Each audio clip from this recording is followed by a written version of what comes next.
Our first presenter tonight is Peter Happny. And Peter fell into blacksmithing in 1971 and attended his first national conference in 1973 in Lampkin, Georgia.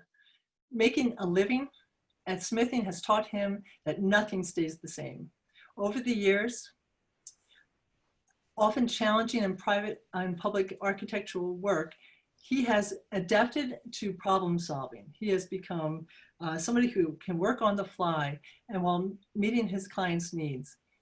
His work runs the gamut from custom decorative and functional pieces to a 16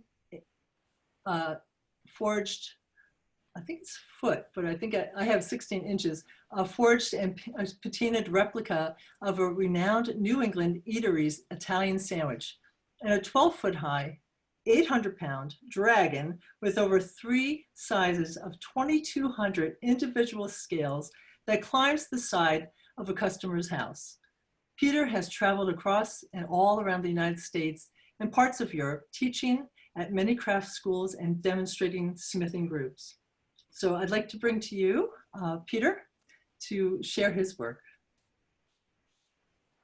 Okay. Thank you very much.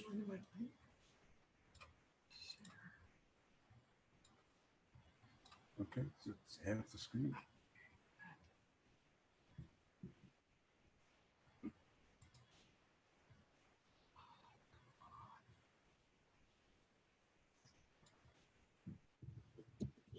Okay.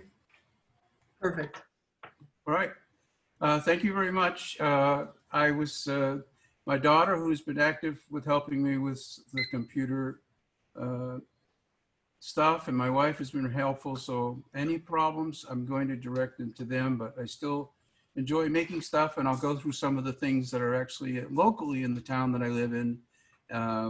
We'll start with the first one. I started at a restoration project in Portsmouth, Strawberry Bank, and I started in a void, which I didn't mean working with anybody.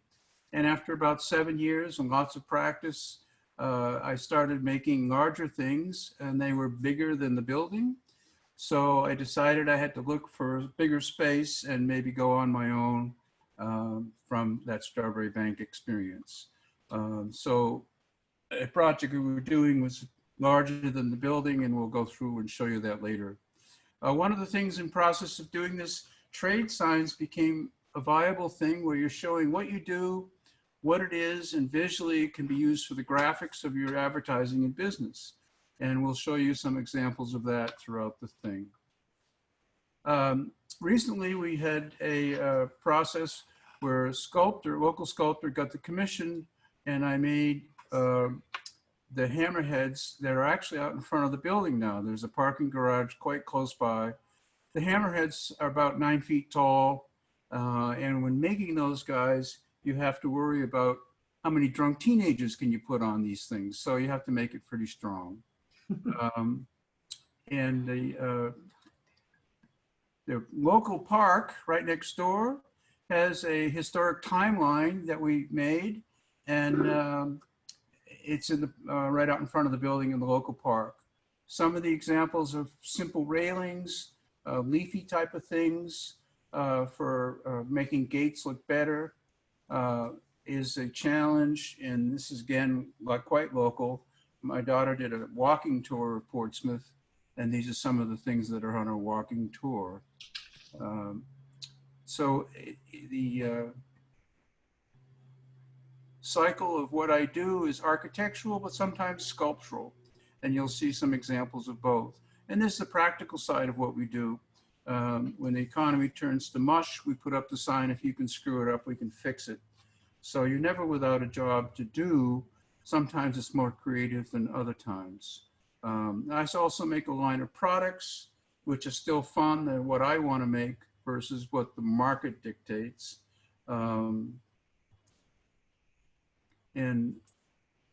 Here's an example of an ice cream place. They wanted an ice cream cone, so we made one, and we had to get the historic district to sign it off that it was a piece of folk art, and it didn't have to fit within the confines of ornamentation. Oh, signs again. We show you examples of a recent one, an elephant on this elephantine bakery thing. There's a lot of wrinkles in elephants. It was a challenge to make. Sometimes you take 3D stuff and you apply it to flat work, which gives it a life, and it makes it become much more lively.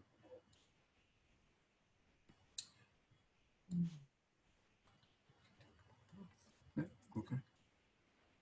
The bank itself, we did years ago in 1975. The owner or the president asked if he had a place in the new bank that he wanted to put a clock. And I said, oh yeah, we can make a clock. Well, it ended up being a 30-foot clock with glass and iron.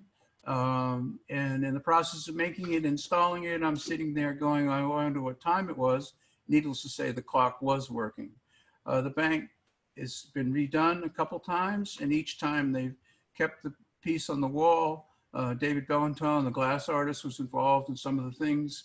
And we were doing things in some of the cast things that really haven't been done since Tiffany. But as a craftsman's problem, he oftentimes does the challenge and he's looking for the next challenge as opposed to marketing it aggressively, where the businessman will go out and do it again and again and make a lot more money.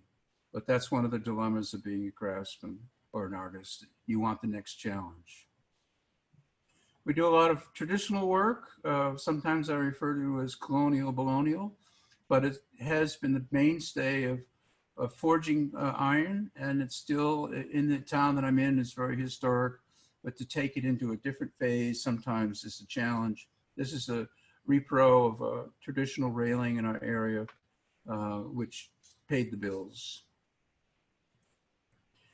Sometimes we fool around with making metal look like food.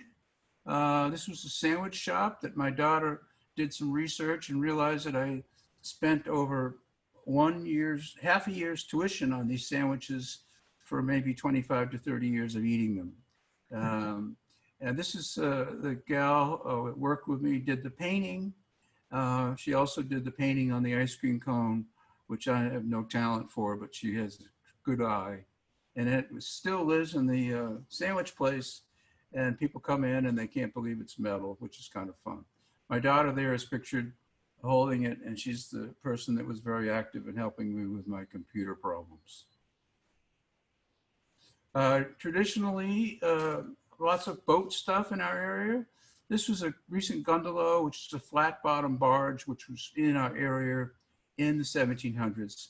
This was done 3 years ago, and we did all the hardware for it, all the stanchions, all the stuff on the rudders and this and that. We also did the one in 81 for an earlier gondola, which was just sailing. This one's Coast Guard approved, so it had a lot more safety equipment and stuff like that. But they take it out on a regular basis. It's kind of fun to see it in action and working. City seal is about 6 feet. It's done in relief.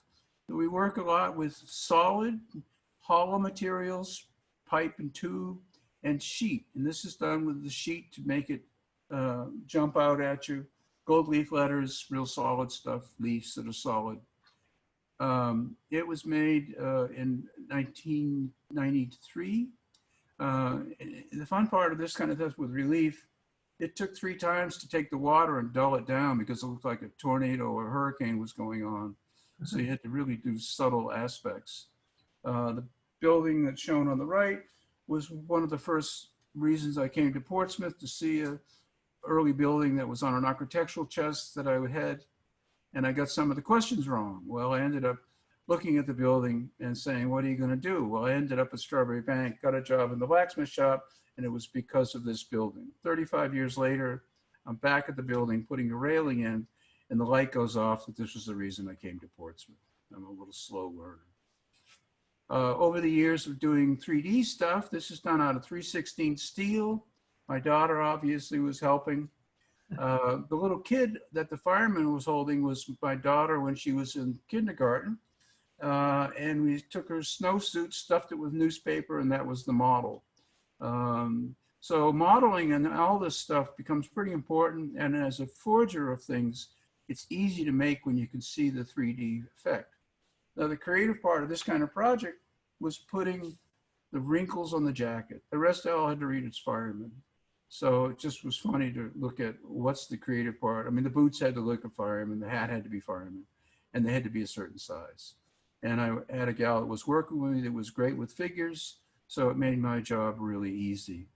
They were done in pieces of material, the 12 by 12s or 12 by 24s, and I could handle and move around.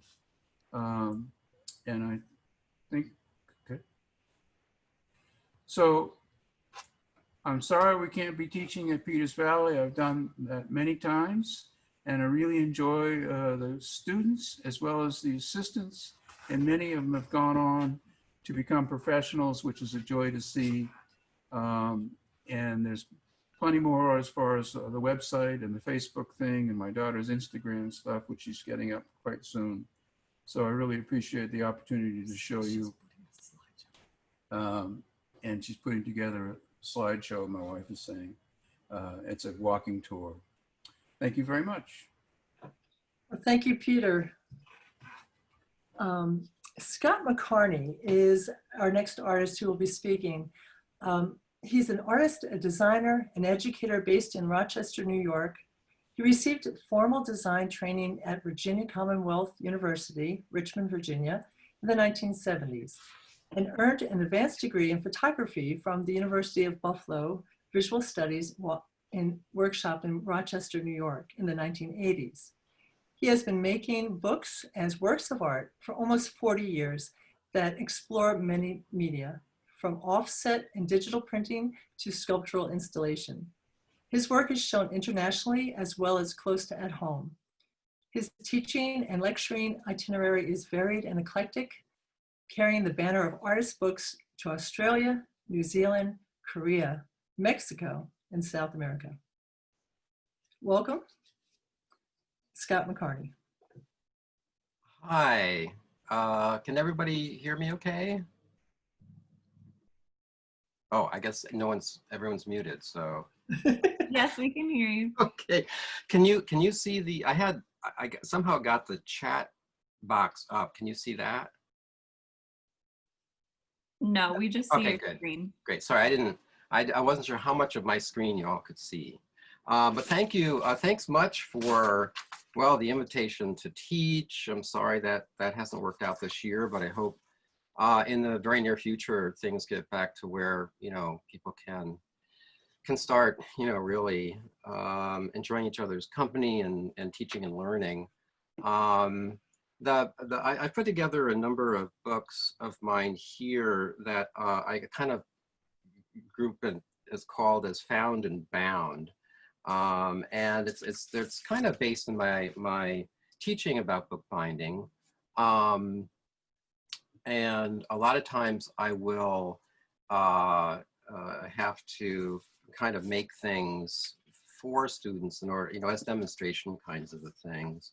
This first one is a piece that was made as an illustration for a project that I call the Coptic Variety Show. And Coptic is a very useful binding stitch that I teach.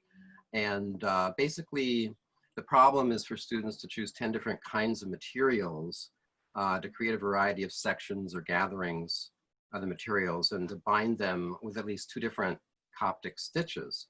So the materials I used here were gathered in the faculty lounge during a break from class because the students were giving me a hard time about, no, I don't know, it's gonna take too much time, blah, blah, blah. But I went out in 10 minutes, came back with everything I needed in order to make the work. So that shut them up. That was good.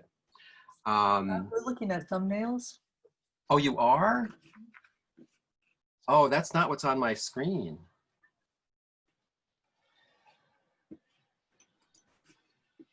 Let's see. Let me go back and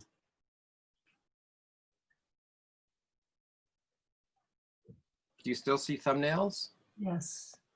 Okay. I'm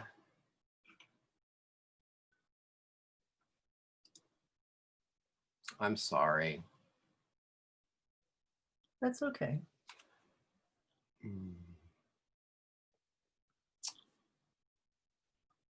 Okay.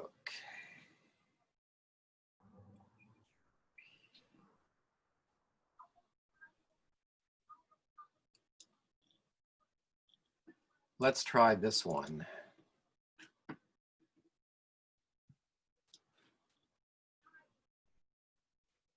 Is that better? No. No? Mm-mm. Oh, gosh. Just, excuse me, just above that first one that There you go. you had it. You just had it. Oh, Going again, but you had it. But where your cursor is, just go to the far left. It says thumbnails. If you hit probably medium, Oh. you might get it. on the far left. That's it. Whatever just happened. Up here, see, right there, it says thumbnails. The little blue icon. The little blue icon here. Second to the left. No, that takes me back to the. Okay, this I have a backup of a. I apologize for this. I'm really gonna.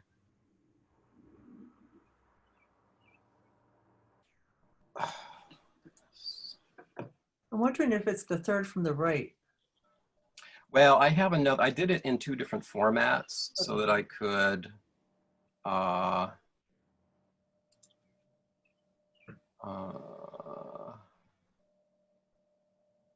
Here we go.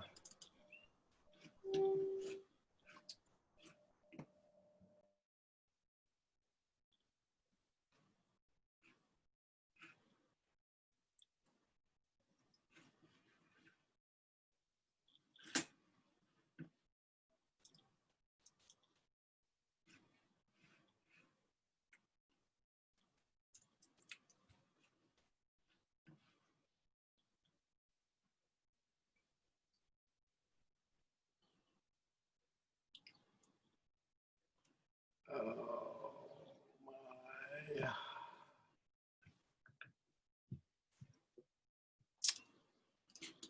Let's see. Oh, this is embarrassing. I'm so sorry. Can you double click? Oh.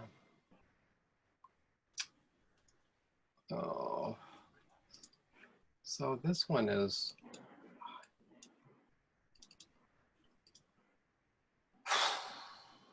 No, I should be able to run a slideshow through.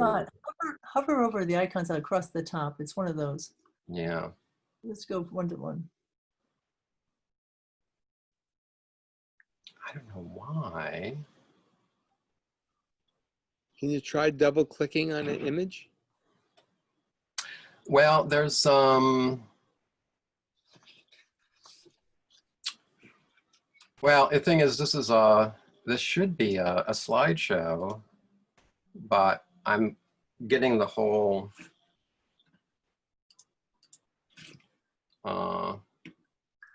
Is it media? Are you seeing anything here? Not yet. Did you share your entire desktop or just one specific application when you press share screen? Oh, okay. This is okay. That's the problem. So if you unshare and then reshare and Yeah, say, because I switched. Okay. Very good. Yeah. So I got to get back to Zoom. And then.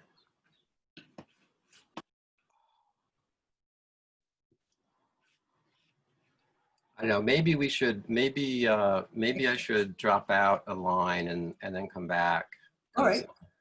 I'm sorry. No problem, Scott. I've eaten up all my time. No, it's fine. So what we'll do is we'll ask Sasha Zhitneva. I'm going to put my Yeah. view I'm on. going to stop sharing here. Yeah. Okay. All right. Well, one of the things was about technology and bearing with us. Thank you, everybody. Sasha Zhitneva will fill in the gap here. She is an award-winning designer and artist who has worked creatively with glass since 1995. And she's studied in Russia, Spain, and in the United States. Her work has been exhibited in SOFA and Scope art fairs and in numerous solo and group shows in the United States and overseas. Primarily known for her signature style abstract fused panels, She has amassed a diverse body of work that ranges from stained glass and mixed media to environmental art projects. Aside from her gallery artwork, she has also completed a number of architectural and lighting installations in both stained glass, kiln-formed glass, and recycled plastic. So welcome, Sasha. Well, hello, everybody. Thank you very much, Peters Valley, for taking instructor presentations online. It's so wonderful to see everybody, and I'm very happy to be here. Okay, so we've got a screen share at the bottom of your screen. Can you see it now? Yes, beautiful. And then we'll do the presentation. Slideshow, play from start. Perfect. Okay, so here is my presentation. Materials as a storytelling collaborators has been an underlying principle of my work for all the time that I've been making art. And my main medium is glass. I work on stained glass and laminated glass, and that's what I was supposed to teach at Peters Valley starting today. I work on kiln form glass also, meaning fused and cast glass. And to me, glass is, you know, an absolutely ultimate material because it can handle anything you throw it at.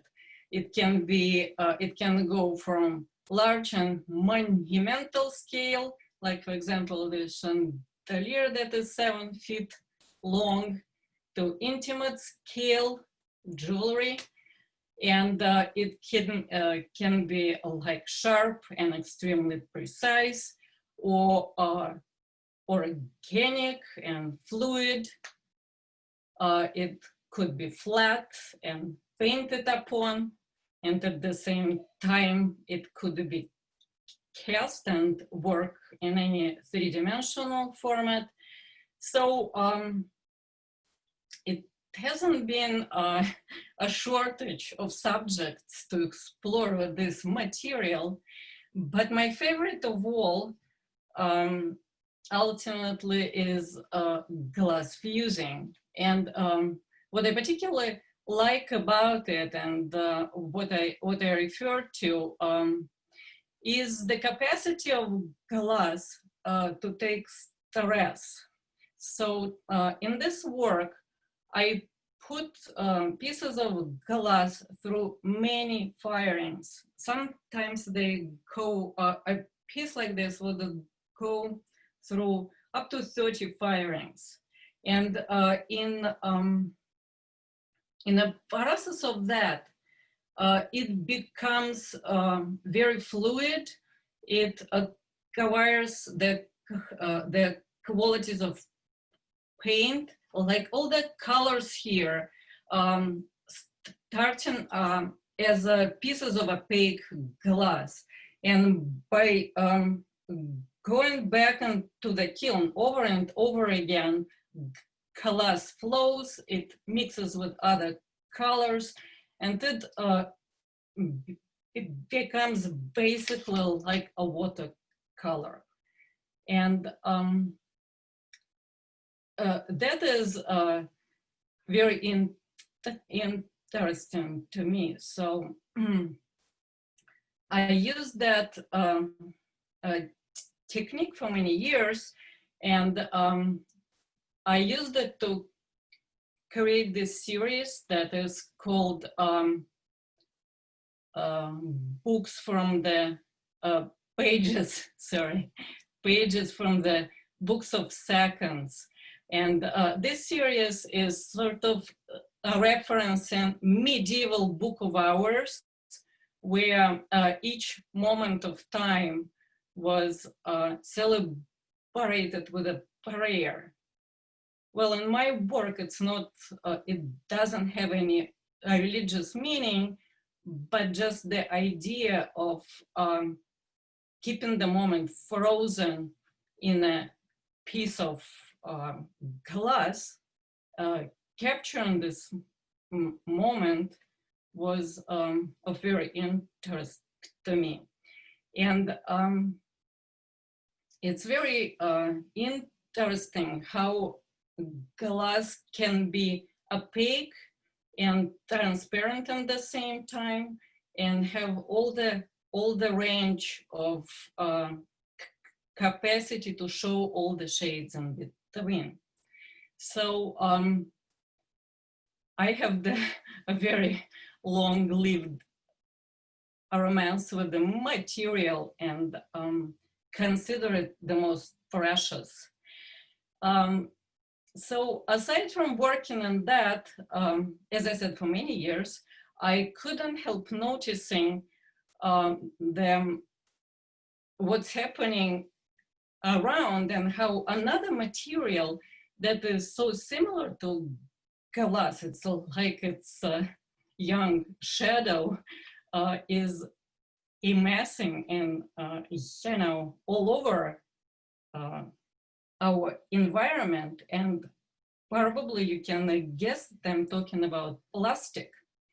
So I started to create certain organic forms with that, because I wanted to, first of all, to react the very fact of the sheer amount of plastic around us, which is a commentary on our consumption, basically, because all those bottles, they're water bottles. We use them we use the bottle for 30 minutes, and then plastic sits in a landfill for the next 500 years.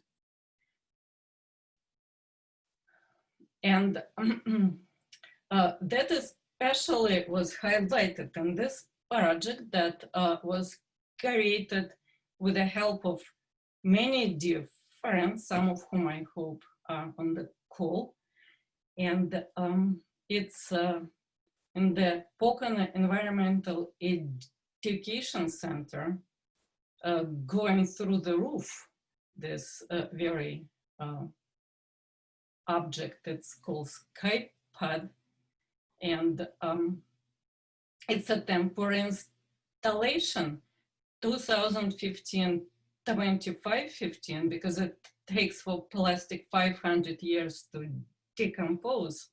Well, it's been there for 5 years now, and I can vouch that nothing happened to it. It's still there, and it still looks very good.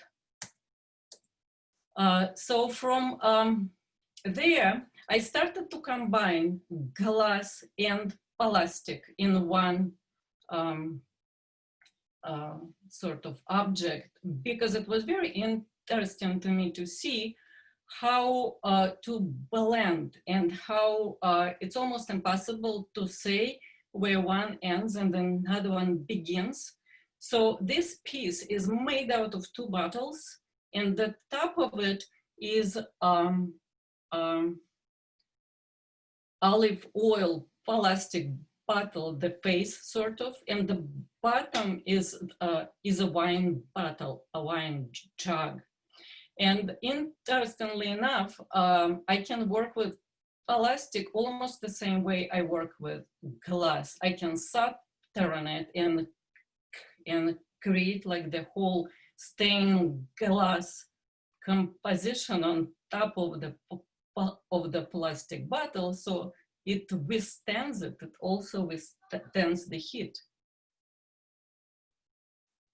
And here you can see some engraved imagery in glass, but also it combines some bottle tops that are embedded there.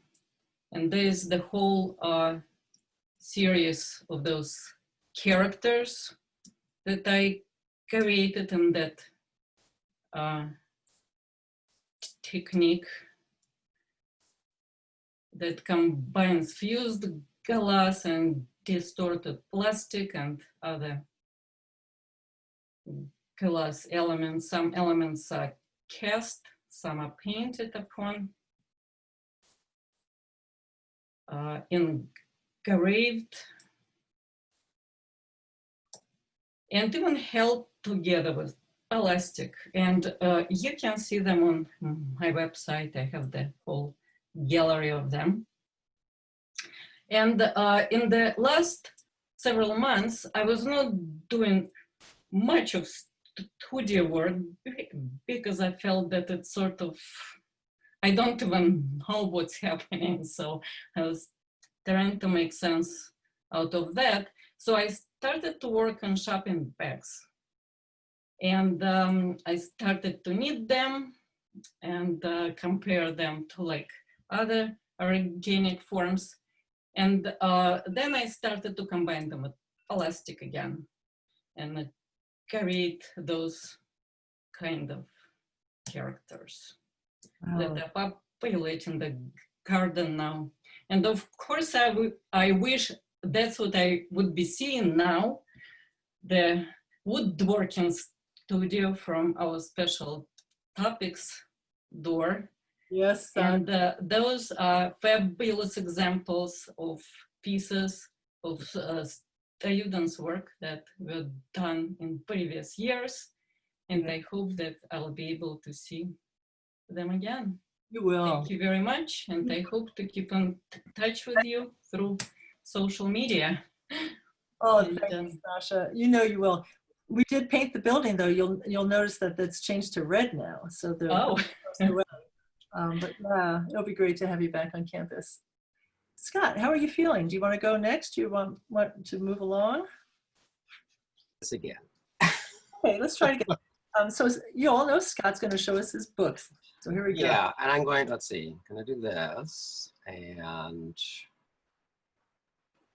share. Maybe I'll try the Acrobat. I'm going to try the other one here. Is that better? Yes. Okay. Now I'm just going to check this. Oh my, I don't know how to. Okay. So I'm just going to very quickly flip through these since we sort of talked about this. And Sasha, it was really great seeing you know, some things coming up. I'd really like to bind some of your work. It's really terrific. Make nice bookworks. This is a piece called Plastic Bags, found and bound. Most of these, as I mentioned, are things that I've kind of collected, and I'm a little bit of a hoarding problem, but then things usually end up used in some way or another. This looking okay? Perfect. Yes. Okay, great, thank you. Yes. Excellent. So there's you know, the formal qualities of all of these things. I mean, it's a little bit autobiographical because these are, you know, obviously things that either places I've been or things that I've bought. So, but it's the formal qualities of this, like the printing and the design and the transparency and the flexibility and all of that is what's sort of inspiration to, you know, turn this into you know, a book situation and to see how things kind of happen with the found materials. This is a related sort of companion piece called T-shirts Collected and Bound. And it's kind of self-explanatory. I know if you're like me, there's only so many T-shirts that you really need, and somehow you end up like with I had really literally 2 boxes filled with these things. But they're really, you know, they're really sort of nice prints on cloth rather than on paper. So I ended up just cutting them out, the print part, and then binding them using a like a Japanese stab binding on that. So when you're teaching bookbinding, you end up making a lot of blank books and kind of running out of friends and acquaintances to give them to. So for class projects, I started folding down pages from discarded books and then binding those. This was a series called Scrapbooks Twice Removed. And they were plates from a 19th century Romantic paintings collection.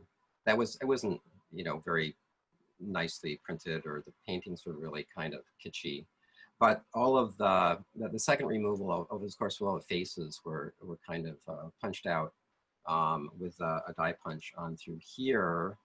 And some others, there's a whole series of these. This is number 6, which is called Speechless. And this one had appliques of shapes that were made using scrapbooking punches. I really like those a lot. And the material I used here were paint samples to, that I collect those a lot when I'm in the hardware store as well. I really can't pass even a trash heap on the side of the road without stopping to see. This is a piece called Holy Art in America. This was started as a sample of doing a stab binding for class, but instead of, again, plain paper, I used pages from art magazines.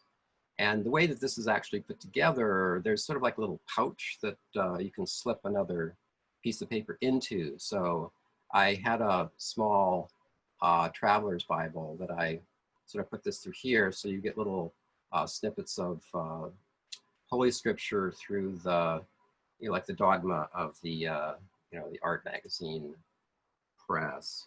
This is a record book. And this is one of the pieces that's in the show here, Peters Valley. It's using this Coptic sewing, which is like the go-to sewing for anything. If you can pierce it, you can bind it, kind of a thing.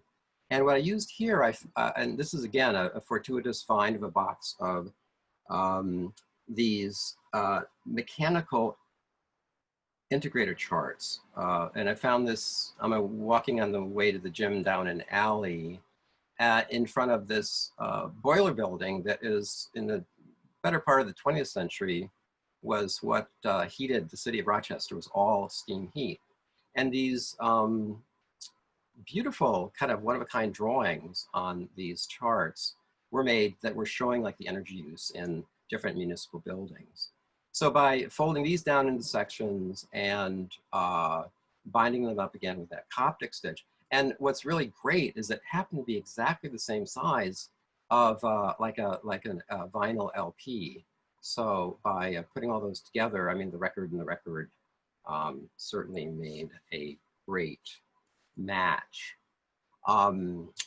This is a very small books. This is another Coptic binding that pulls together 35 millimeter slides that I've kept all these things. They're slides of my work. I'm sure, you know, at least the older artists here will remember having to send out sheets of these anytime you wanted to, you know, apply for a show or a grant or anything like that. So I have tons of these guys here. And but it's really kind of nice because it really is like a little catalog of my work in you know, very nice film form. And it was made for an exhibition, fundraising exhibition called Think Small for a gallery art space in Richmond, Virginia. And all the work there has to be fit within a 3-inch cube. So that was kind of the inspiration for making that one. This is a recent piece. It's called The Last Museum Open in America. It was made on Sunday, March 15th, which was literally the last day that Mass MoCA was open, that I had been visiting friends in that Western Massachusetts.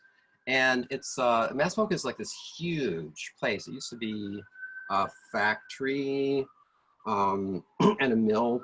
And it's just all of these buildings. There's over 250,000 square feet of exhibition space. And so there's tons and tons of different shows. And the shows, they publish these little catalogs, these wonderful little, sometimes they're booklets, sometimes they're, you know, folders. But So I gathered all of those together and sort of put them together, again, using kind of formal relationships between things to kind of see, you know, what was going on. And it ended up being a nice, you know, kind of a true, you know, memory really of the way things used to be in some ways on that. This is a sort of a design binding. It's not something I found, but it was given to me. They were the unbound printed sheets of a magazine, sort of a quarterly called, well, this one was called Quilted, From Pattern to Patchwork, but it's published by Uppercase, and which does a quarterly journal like this. And it's offered by subscription, and as they describe, for the creative and curious. It's a real interesting publication. There's no advertising, it's all just done by subscription. So I took a cue from the having the sheets just untrimmed and with all of these marks and things that usually you would not see if you were binding it in a case binding, because the spine would be hidden. But I, using this exposed spine and using this is a sort of a hybridized Coptic sewing called a Greek sewing, which works from two sides down into the middle. And also this Coptic headbanding, which I was very proud. I'd never done this before and had rather been intimidated by it, but I think sheltering at home is really giving me some courage to try some different things, certainly the time. The cover was sort of a blind quilted fabric in a traditional American quilt pattern, you could call it a crazy quilt, which was more probably reflective of the time that it was bound than what's inside the book. And the foredge, you can sort of see where this is all the color bars that in a normal book that would be trimmed off, but I really loved the way that showed through. The paste downs inside the cover are actually press sheets from a book I made back in the 90s, which was called Far Horizons. And that's based on another traditional American quilt pattern called Far Horizons. And then this last piece is, I made this in response to the toilet paper shortage that we were experiencing at the beginning of the lockdown. And it's sort of like a throwback both to the days before indoor plumbing and also before internet search engines. It's maybe the last yellow pages that you'll find in America. So yeah, so that's that. And a sidebar, I've not had to read this yet, so. Thank you, Scott. That's awesome. Okay, thank you. Thank you much for your patience. Oh, no problem. We're all in this boat. Lisa Gray will be our next artist, and she's been working as an artist for over 40 years. Her work has run a gamut from weaving to quilting to dyeing, printmaking, and much more. She is all intimately aware of creative block and too many ideas syndrome, both of which fuel her love of teaching and sharing what she knows. Knowledge's multiple disciplines help her problem solve on the fly. Most of all, she believes in the power of play to start and keep the creative juices flowing. Welcome, Lisa. Thank you. Hoping this works. It will. Okay, can you hear me? Yes, and we'll share your screen. And I'm curious if you can see my presenter notes. If so, I'll try and get rid of them. Okay, I'll let you know.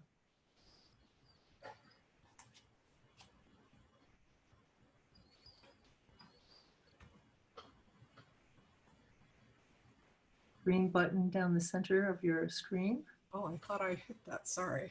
Do it one more time. There you go. And presenter mode.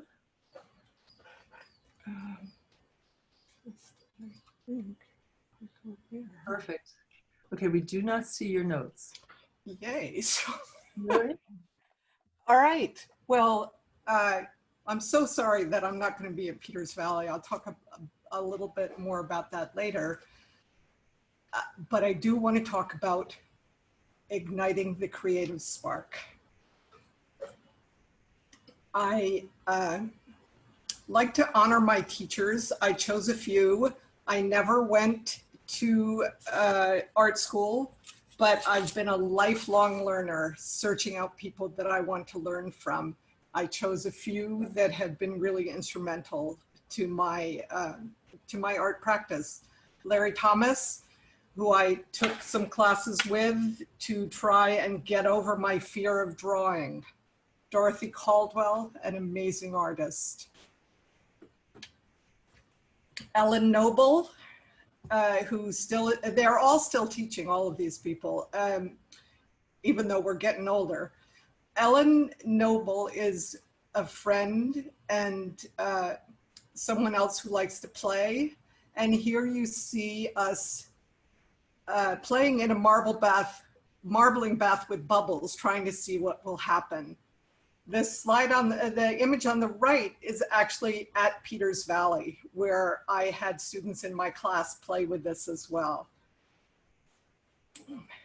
Jason Pollan was a teacher of mine and then became a friend, a mentor, and finally we have spent many years teaching classes together. The first two images on the left are at Penland, and we built I think it was around 4 by 6 foot structure so that it was a marbling class, and so that we could marble but that big a piece of fabric. It might have been even longer than that. On the right is a class we taught together in Mendocino. Again, it was marbling, and if anybody has done any marbling, you know that the weather can make a difference in how things work. Your mood can make a difference. And this gentleman was working at the Mendocino Art Center and asked if he could come and play his trumpet in class. So he serenaded us while we were all working. Because my class that I'm not teaching at Peters Valley was about printmaking, I just thought I'd quickly show various different prints that I have made over the years. I do a lot of different printmaking techniques. These happen to be learning on an etching press. These both are gelatin prints before the jelly plate was invented. Another instructor that that I have learned a lot from and have taken more than one class with is Susan Webster, who taught me this process. Most of my things combine either paper and/or fabric. This has some of both. And from a photograph that I've taken. I got into natural dyeing, and these are deconstructed pant legs that fill up a very large wall when I was first learning how to do it. And sometimes you get visitations when you unwrap the rolls of fabric that you've put together. So this is the building that Peter and I live in. He bought the building in 1978. The black and white photo was what it looked like. It had no roof. We moved a beat up trailer inside and lived in that. And then the teal structure you see on the roof is my studio. Below that is Peter's forge. So that's pretty much how it looks today. This is the music I listen to when I'm working up in the studio, or it might be the bang of the hammers downstairs. So you can see Peter has an all-weather studio situation. Inside my studio, I'm a tool and equipment junkie. I finally bought a fairly small but stand-up press, and so you can see my setup there. I love tools of any sort. I like to play, and I like to play with friends. So I'm working on the jelly plate on the left, on my left anyway, and on the right, I'm finishing up some collages that I made. And this is a work in progress wall with the two larger pieces on the left are made of all fabric that I painted or dyed in some kind of way. On the right are collages. So when we went into lockdown, I started going online and seeing if there were things that I could learn. And I was curious how people were dealing with trying to put up classes on the internet. So I took several classes, including a collage class and a collage with encaustic with, oh God, I knew I was gonna, Crystal Marie Neubauer. Really interesting way of working, and she's still teaching classes if anybody wants to look her up. She also has a really nice book about collage that was published in, I think, about 2015. So when I get to Peters Valley, there's always something that interesting that happens. I think the date on this slide was 2009. And we were working away, and all of a sudden the power went out. And it was out for, I think, a couple of days. They had to bring in water to drink. There were trees down everywhere. And we just kept working. We had one window at the end and could keep 2 different doors open so that we could barely see. It was as dark as this, or even a little darker working. So the other thing that I've done lately is I'm very interested in mark making and what kind of marks can you make. And so I decided that on my walks around town, I would pick up objects that I thought might make some interesting marks. So here are 5 objects, and I told myself no more than 5 could I pick up in a day. And I created an assignment for anyone who's interested. The materials list is just 5 small objects of your choice, several pieces of any kind of paper, any kind of paint, a paper plate or tray to hold smallish amounts of paint, and then see how many different kinds of marks you can make with each object. Use your right hand, switch to your left hand, make your marks in silence, make your marks dancing to music, change colors of paint when you feel like it, play with family or friends, that's the best way. Fill your paper with marks, then let the paint dry, cut it or tear it into pieces and make a collage or glue pieces on cards to send to somebody else, or just hang it up on a wall or the refrigerator. There are no rules, make up your own rules. So we recently had a photo shoot for my website, and there you see my daughter popping in again, and she and I are on top of my long table that goes down the center of my studio. And you can see that she's flinging paint across. I wondered where I got that blue paint along the leg of the pants I was wearing.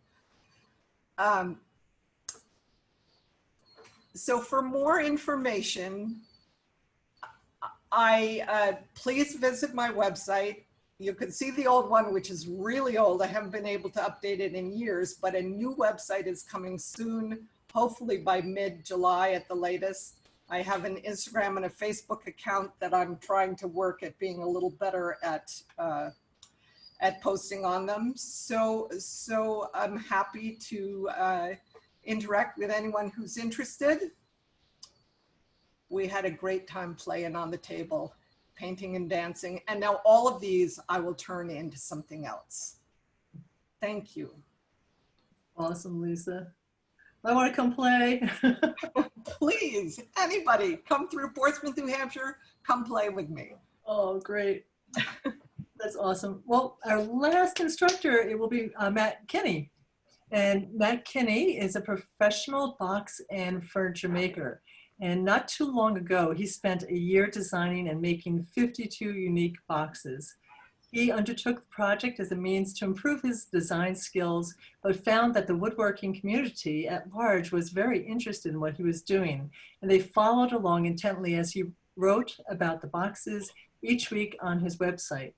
After he completed the project, he wrote a book about his experience, 52 Boxes in 52 Weeks. Matt teaches woodworking around the world, writes about the craft, and hosts the Matt and Joe Woodworking Fun Hour podcast. In his spare time, he draws robot illustrations. Welcome, Matt.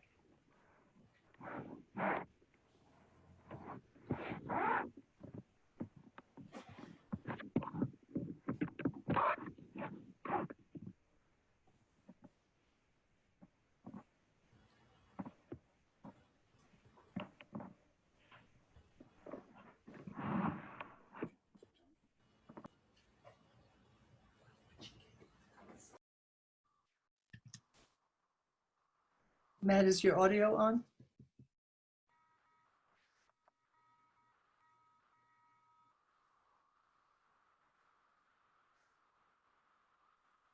Now it's on. There we go. I I know. never go backwards on these things.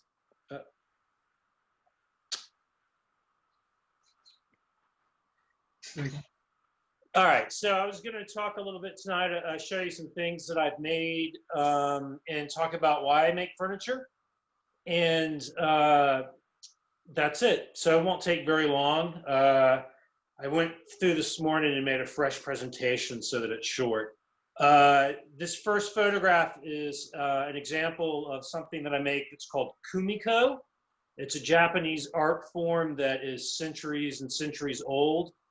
This particular panel is featured in my latest book, which actually is starting to ship right now. It's called The Art of Kumiko, and from Blue Hills Press. And this is one of the original decorative panels that is featured in the book. The book is mostly how-to.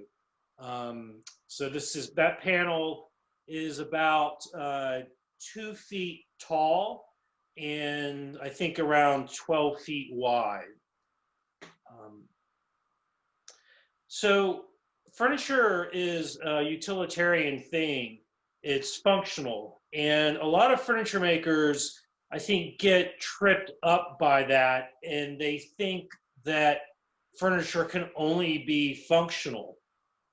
But when I'm designing furniture and making furniture, I try to always remind myself that actually a thing's purpose is not identical to its function. This idea actually comes from the Greek philosopher Aristotle. Before I was a furniture maker, I was a college professor and I taught philosophy. So I always harken back to those days when I'm in the shop and think about what I'm doing. But, excuse me, the purpose, so when I'm designing furniture, I try to think about its purpose and not just its function. And purpose for me when it comes to furniture, it has to do with the overall role that a piece plays in our lives and our homes. So I think when thinking about that, you're able to make furniture that's more meaningful and that is ultimately more beautiful and that will be better appreciated by those that have it in their homes. This is not the chair, I didn't make that, but the little cabinet next to it is I made it as a kindling box to hold fat wood next to my wood stove. In my current home, I don't have a wood stove, so it's become sort of like an end table. And I made that not too long ago, but it is one of the 52 boxes that I made during the course of a year. So I always think about the purpose and meaning that a piece of furniture will eventually have in somebody's home. When I am designing, I try to limit myself to think about just a few things so that I don't get overwhelmed while I'm designing, and also so that my furniture doesn't look overwhelmed or too busy. And the things that I am most focused on in my design are simplicity. I try to make things as clean and undecorated as possible. That's something that I got from my admiration of shaker furniture. But because something is not, there's a lack of ornamentation, does not mean that it lacks beauty or good design. And excuse me, the way I bring about or try to bring about beauty without ornamentation is by paying close attention to the proportions of the things that I make. Proportions are the foundation of good design in furniture. If you nail the proportions, the piece of furniture has a great chance of ultimately singing. But if you don't nail the proportions, it's not going to succeed.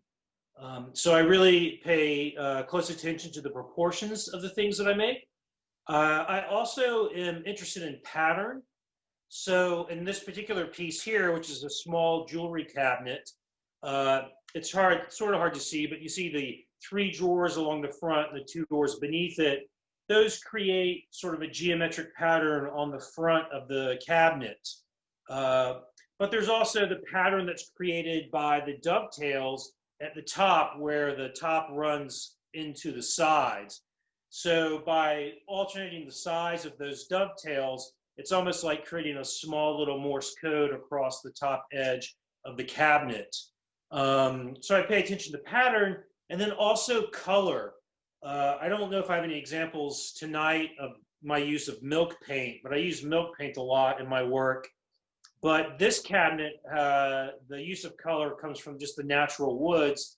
The case is cherry, which has the color of cherry, but also has the dark streaking that sometimes you find in cherry. And there's little knots and things like that to bring in color. But the drawer fronts and the doors are a wood called madrone. And it has a nice variation in color. All the colors complement the cherry, but the darkness of the cherry creates sort of almost a frame around the madrone on the front and emphasizes the pattern. And again, that's achieved through color. So this is actually a piece that is still, it's my daughter's jewelry box. And let's go. So a little more about the idea that furniture is something more than its function. This is my interpretation of a shaker cupboard that was made in Connecticut. I live in Connecticut. It was made in Connecticut, 100 or so years ago. And this is actually in my bedroom. And the ultimate significance of a piece of furniture is something that develops out of its use and our interaction with it on a daily basis. So through the years, things take on what normally we call sentimental value, and they become part of our lives.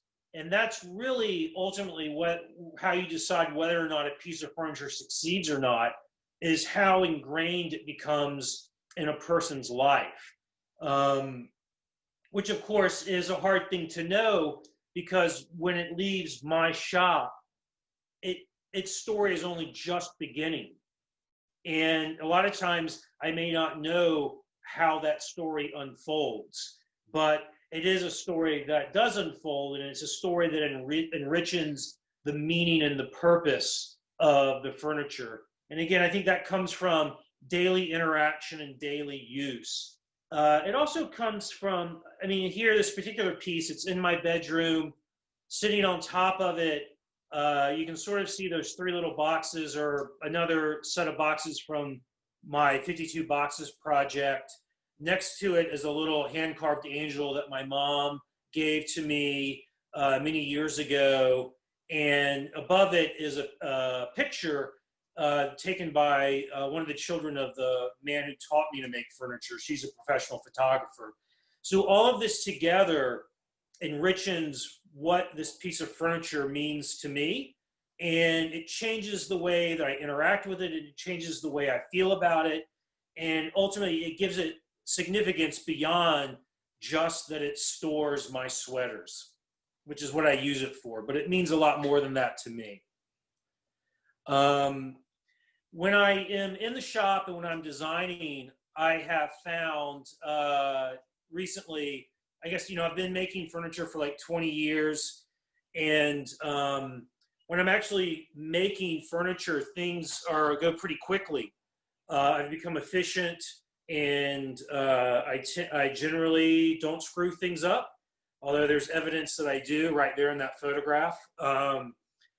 But where I find what benefits my work the most is when I'm designing, or when I am working, I stop and I slow down, and I take patience in the design process, and I take patience when I'm contemplating how to make something. And it involves a lot of calmness and quiet.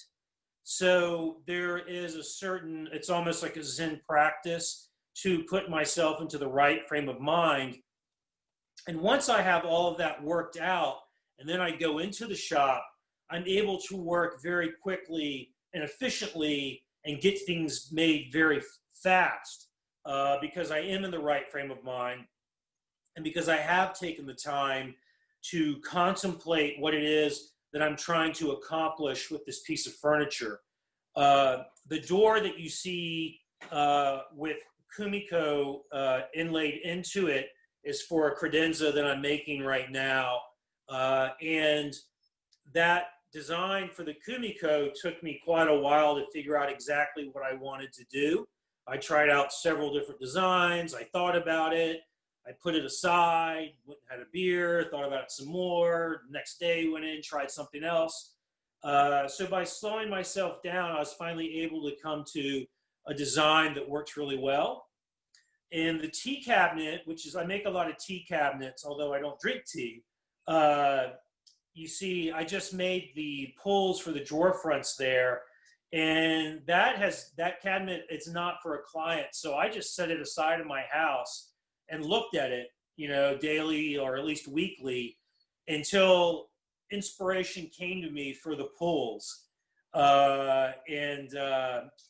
Patience, though, it's a virtue, but it does have its pitfalls. As you can see, one day I had those 6 little cups sitting on the mantle in my house, and I knocked one of them off and it broke.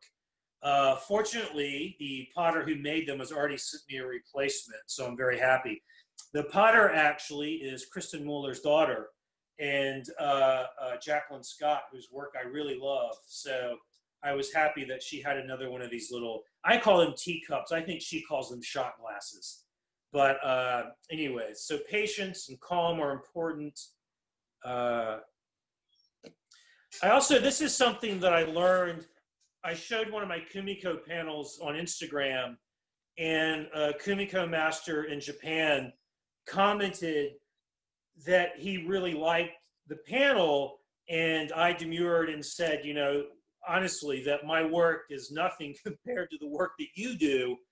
And he said to me, you can judge good Kumiko because you can see the maker's love and passion and internal life expressed, how it comes to life in the Kumiko panel. And he said that my work had that. It was probably one of the best compliments I've had about my work. But this little picture here actually shows you what I look at every morning when I wake up in my room.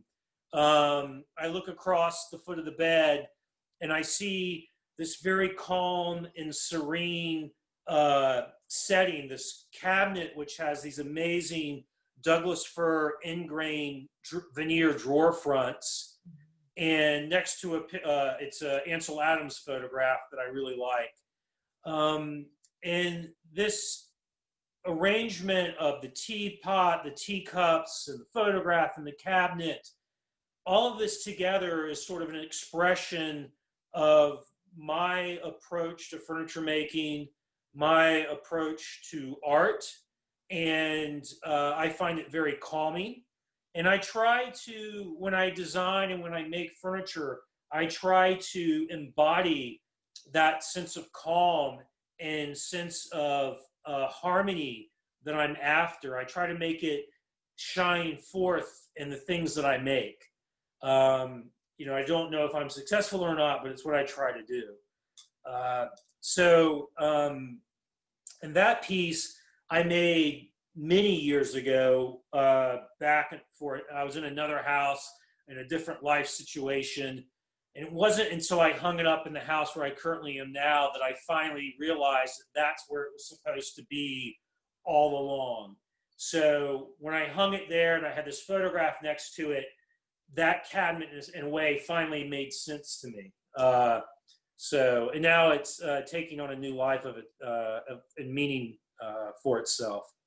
That is gorgeous. So this is another Kumiko panel that I made specifically for the book that just came out. And I really like how quiet it is. And I like the prominence of the negative space. Actually, it's not completed in this photograph, sorry. Those little squares around the center there actually have a little small pattern in them. I didn't realize that when I grabbed the image to put into the slideshow. But I like the pattern in the middle, which is called Asanoha, is pretty dense, but it's surrounded by all of this negative space, which creates balance.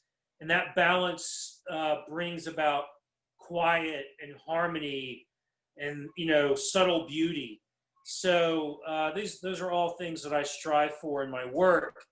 And if you would like to keep up with what I'm doing in the shop, the best place for that is Instagram. And my Instagram is MEK Woodworks. But I also have a website where you can see my work and you can do things like buy my books and stuff like that. And that's mekwoodworks.com. So that's a little bit of what I do and why I do it. Hopefully I know next year we'll all be back at Peters Valley, able to benefit from the amazing sort of simmering cauldron of art and ideas that takes place every session.